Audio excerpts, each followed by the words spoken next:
This is really not a fight about barefoot versus shoes. It's not about what you wear on your feet, it's about what you're doing with your feet. Running barefoot on pavement in Central Park. I love it. I'm Brian Fiddleman, the Roving Runner blogger for the New York Times. I was lucky enough to talk with and run with Chris McDougall, author of the best-selling book Born to Run. After getting hurt so many times and having sports medicine doctors tell me I was going to have to replace my knees and replace my hips and have to have orthotics, I discovered the Tarahumara Indians of Mexico's Copper Canyons. And the Tarahumara can somehow run hundreds of miles at a time in thin homemade sandals without ever getting hurt and running deep into old age. So I went down to the Copper Canyons to find out what it is that Tarahumara are doing that we're not. And once I figured it out, that was it. That was my last running injury. Worry about where your legs and your head are, and your posture. Chris said to run upright with quick, light landings. Head over your shoulder, over your hips, over your knees, compressing like a pogo stick. But as my naked feet hit the pavement, my running form changed. I started doing all those things naturally. So tell me, unbiased opinion. Does not hurt. Feels pretty good. Like nothing. And this is not, there's a lot smoother stuff out here than this. This is kind of old, gritty stuff. But not bad at all. What about rocks and roots and glass and things like that? I got this special equipment I like to use. They're called eyeballs. So I see a rock, I just step next to it.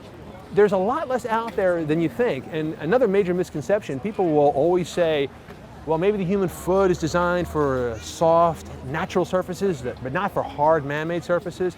Any barefoot runner will tell you, no, it's the other way around. The hard, man-made surfaces are like cream. It's smooth, it's predictable, it's contoured.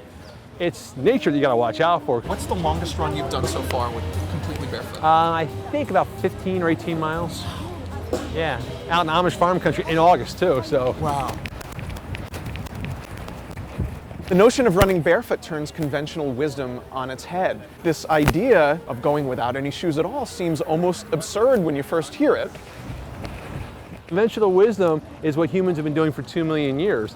And the running shoe is a snap of the fingers. You know, it has basically the lifespan of the iPod. It just appeared 30 years ago. There was a study done in 1989 by the University of Oregon, one of the top biomechanical research facilities in the world. And that study proved that the greater the cushioning in the shoe, the greater the impact shock on the legs. Not less, more.